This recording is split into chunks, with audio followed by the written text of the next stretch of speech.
Each year in October, there's this event called the Ring of Fire Annular Eclipse. Now, it's not really about the eclipse as much as the time frame around it. And it seems to be a sacred fire of initiation. To me, each year, it seems to be getting stronger and stronger. Did you feel that powerful energetic force come through in waves recently? Let's dive in to what the sacred fire of the eternal flame of unity, let's get to what that means, at least from my inner knowing, and then tap into the cosmic and earth energies, bringing us into the time that we're in now.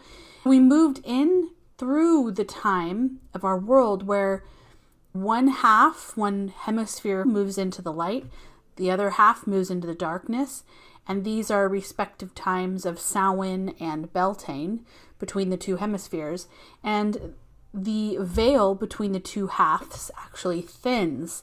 So this is why it's been said that the ancestors stir, that we stir. And what is really happening is the land hums with potent energy. This is a really great time to tap in to these energies that I speak of as far as fire of initiation. That's what we're going to dive in today.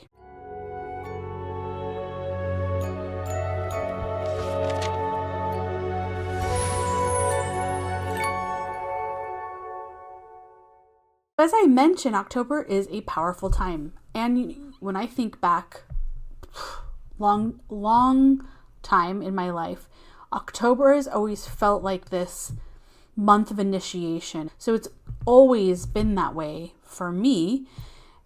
I'd love for you to comment, have you felt the same way? It's like we're being cleansed and we're being fired up into the next level in some way. Many years ago, I had no clue what that really meant from my inner knowing as to what I've gleaned as more and more has been revealed to me in all of the changes and awakening processes that this whole realm is going through. And what I know now is that these essentially are origin codes coming back online. Each year really in the now time is beckoning us to tap into the frequencies that are coming in and that are rippling with new vibrations that further lends to the evolution of all things within this world. But while also being a harbinger of the further collapsing of the old and false systems, the false matrix. So stick around to the end of this video because I'm going to share some profound learnings that my husband and I have had and activations that we've received, and how, if you're a sensitive soul like me, how we can find more harmony in these times. To share some background, last year, and by last year, at the time of this recording, October 2023, I was called into the heart of the world. So the heart of the world is otherwise known in ancient times as Alba or Albion. And what we now say of this region that's circled here is the greater lands of Ireland, Scotland, England, France, Germany. There's a bunch of areas within that region that used to be called Albion. The lands of Albion awaken, and they have been awakening for years. Now, this has been getting stronger and stronger. When I stood in Avebury Henge and Silbury Hill, what I felt is the sacred towers coming alive. Not only did I feel that was the messages coming in, that was the information gleaned. And I've learned that this message meant really the sacred towers are these organic and original energy centers, the structures in the very land itself, in megaliths, and you can think about all these sacred sites. What was known in other times is, at least what I've been shown, called sacred towers. We could also say dragon nodes. We could also say dragon mounds. And this is exactly what Nikola Tesla was tapped into, that the very energy is alive and can be, that's why free energy is really a thing, and it was a thing until that was hidden too. So Avebury Henge and the connecting ancient and sacred tower is now called Silbury Hill. in that region that wraps around what has now been called the Michael Mary Dragon Line.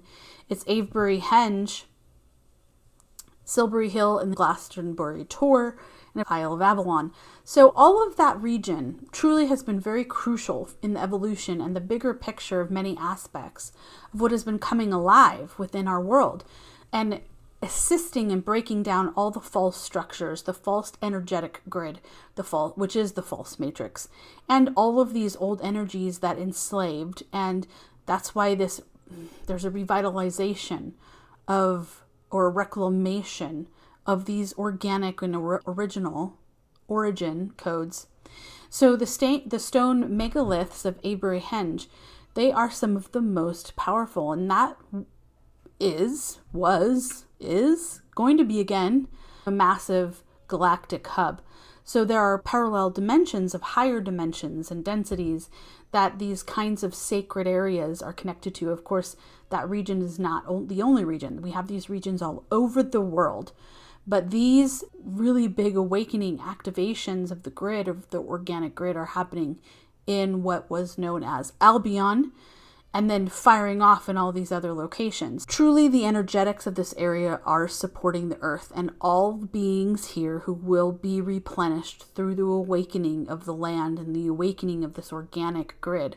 Because as is reflected in mythos, lore from all cultures all over the world, the land is goddess, but what we're really defining that the Mother Earth holds the mother codes, or cosmic or universal mother frequency, and that is all coming back online.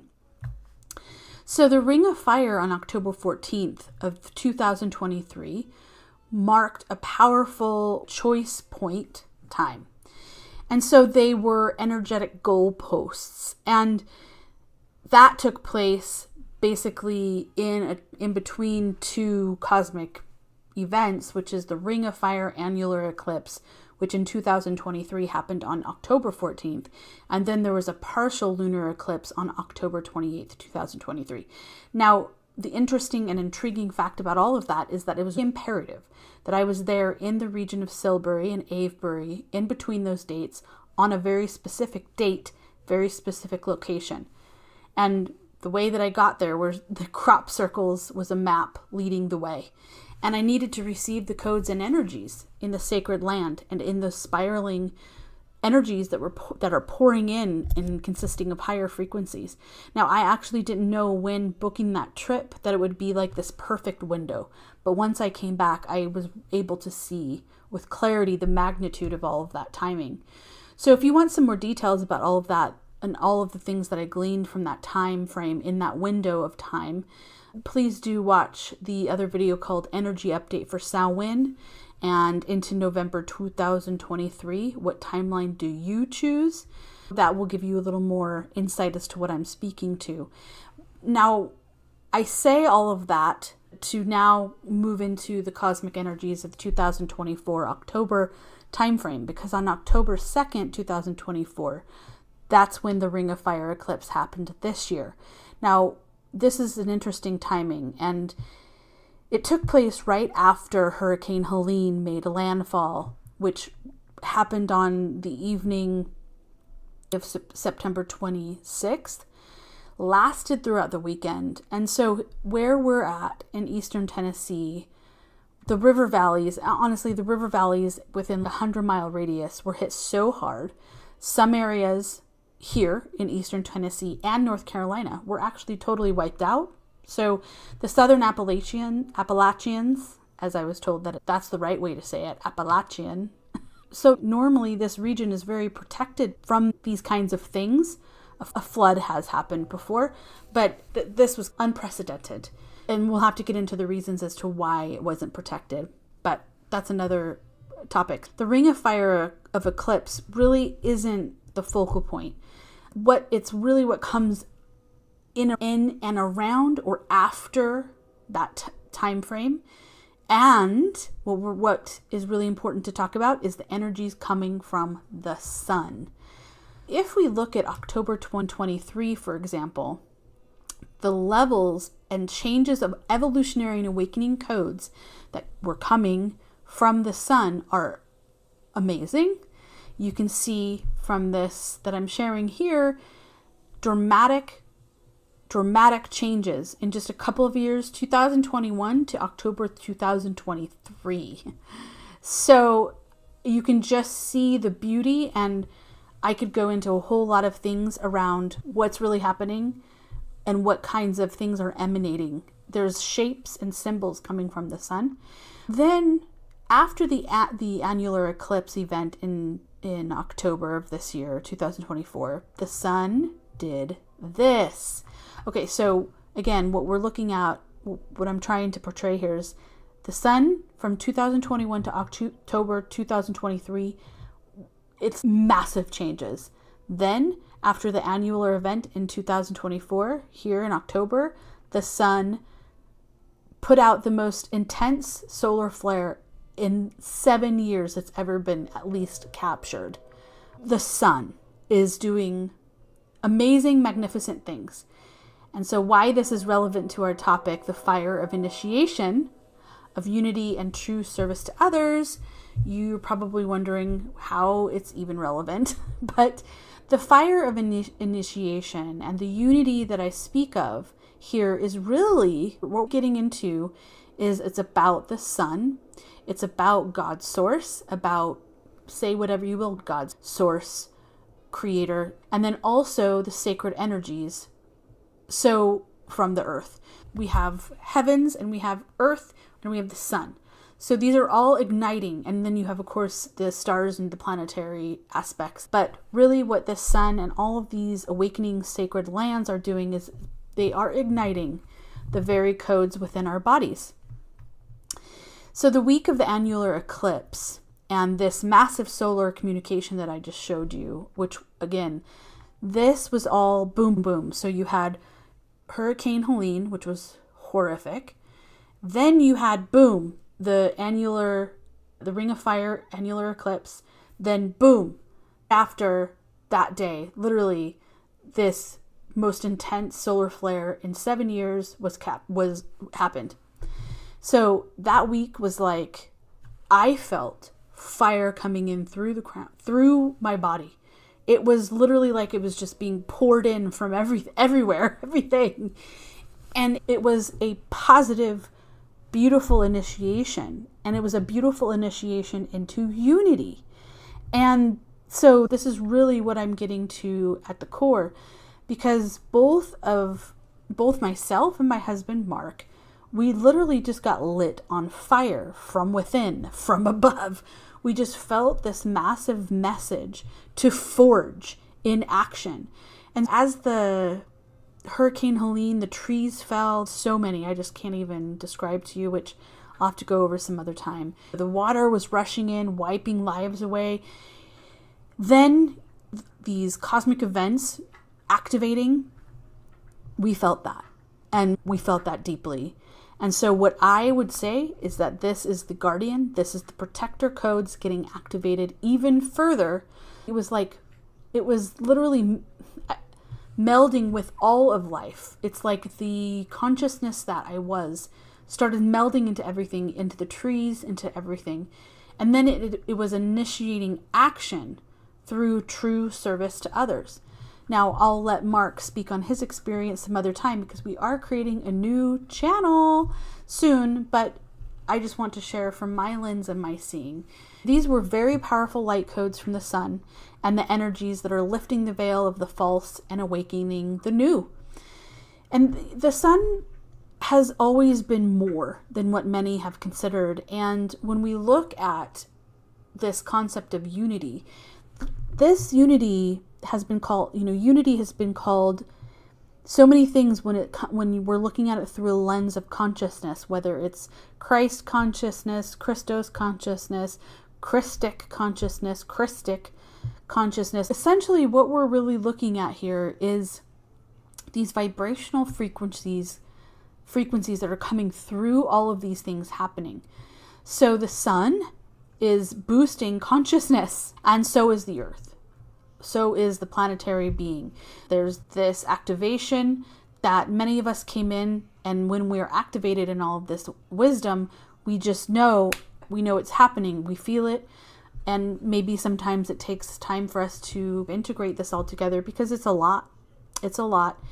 And what these codes and what these higher frequencies are really doing is it is a ripple of unity and connection back into what was, which I call origin. So suppressed DNA strands reactivating, pineal glands being cleansed, activated, of course, what we call the third eye. All of this is the bigger framework of what is actually taking place. Many of us know this, many of us feel this, some don't at all. This is why there's so many variations of awareness at this time. And it is in times like this that many of us have received this latest leveling up, as I would call it. And I would say that those of us that felt that are the guardian warrior empaths. Don't cringe at that word warrior, because the etymology of that word means protector or guardian.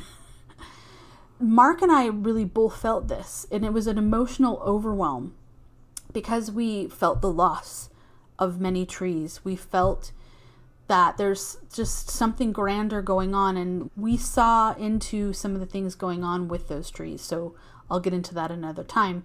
But it was this heartache of seeing and feeling how, our fellow brothers and sisters, both plant life, animal life, and human life, were being thrown into turmoil.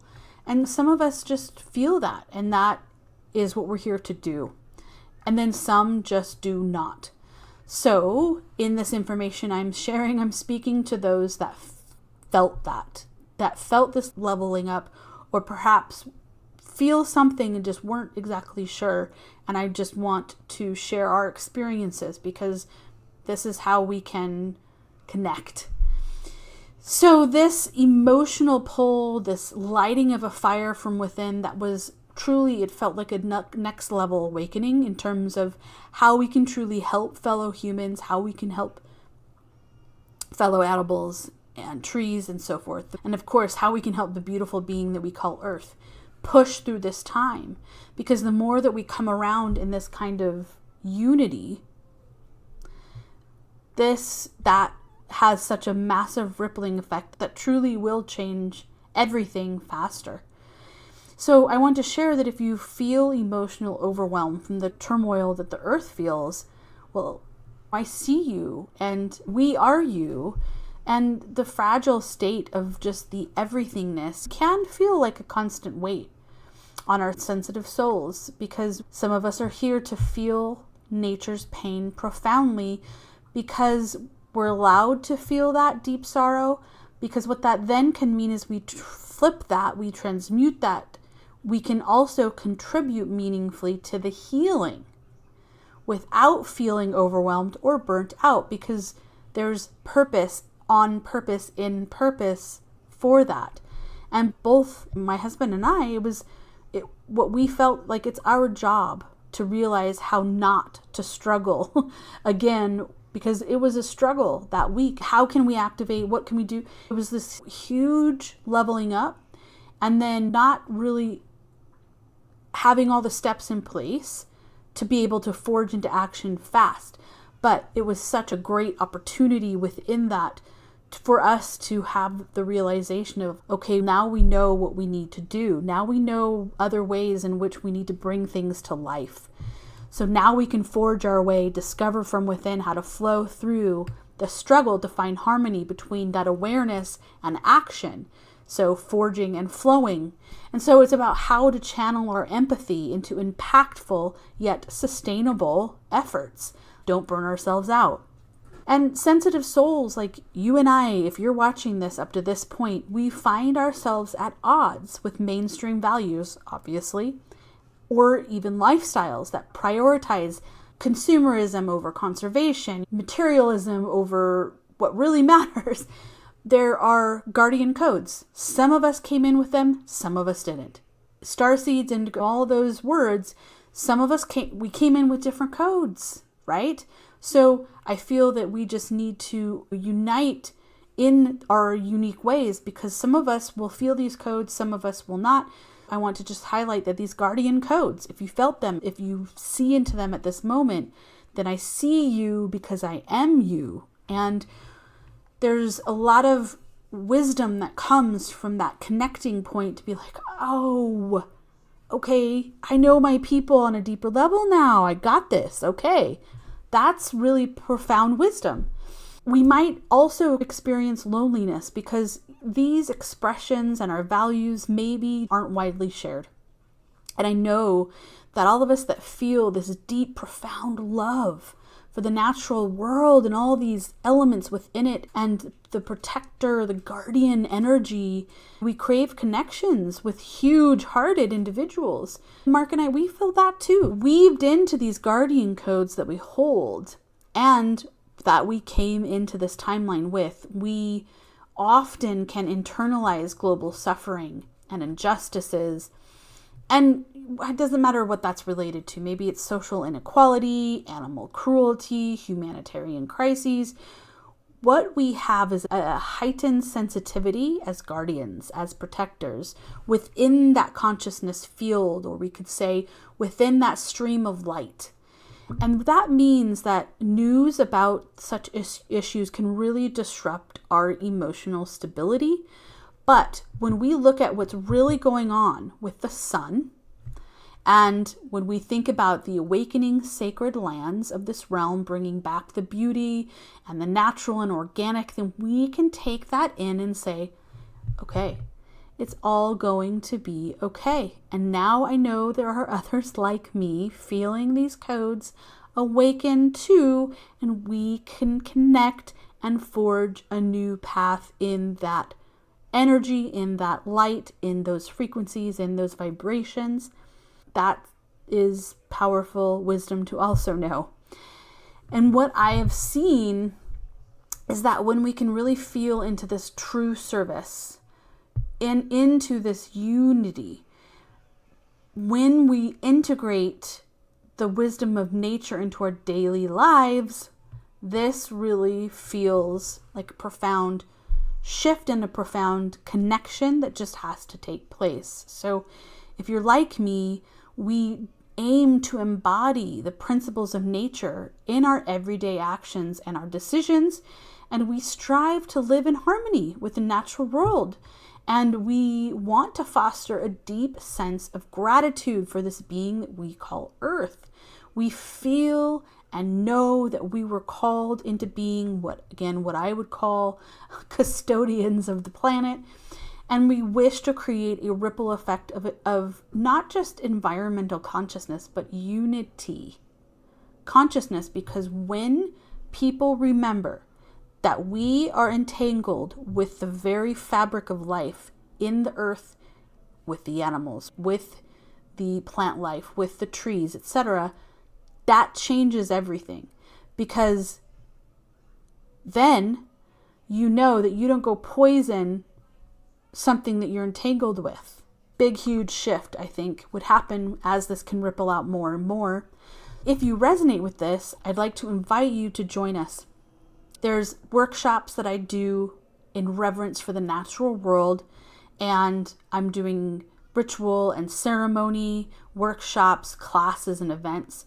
I'd love for you to come join me in an upcoming event, because this is when we connect in that way. That's truly how we can find and cultivate inner peace amidst the what seems to be ever-growing chaos. And that is literally how we can cultivate a strong inner sanctuary of peace and resilience. And these workshops are, of course, not attached to any religion at all, but it's really to bring back a reverence for divine, for GodSource. Call that universal field, whatever you desire. Reverence for the earth once again. And I've been running these all year long up to this point, and I will continue this. And these are dates and times that once were sacred and once were holy days, not holidays. There's a huge difference. So they're always inclusive of deeply transpersonal processes with the energies of the time, maybe the associated deities, including teachings, guided journeys, creative expressions, and so much more. I'm dropping a link in the description below if you want to go check that page out, and then you can get notified of what's coming up next. Thank you for joining in this video today and supporting and watching. And what I'd like to invite you to do is comment below. I would like to know, did you feel this level of initiation, this, oh, now is the time, we've got to build, we've got to create into this next level aspect of what's been happening? Because the more that we can have these conversations, even if through comments, then we can start bringing each other closer and closer together. And please subscribe and hit the notification button if you'd like to be notified of the next video. I would also be grateful if you would share this channel with other big-hearted humans, because in this time it's very difficult to grow newer channels, which this is. And my intention is purely to inspire awakening more of your magic. Together we're remembering the original creation magic again. Thank you for watching, and I'll see you in the next video.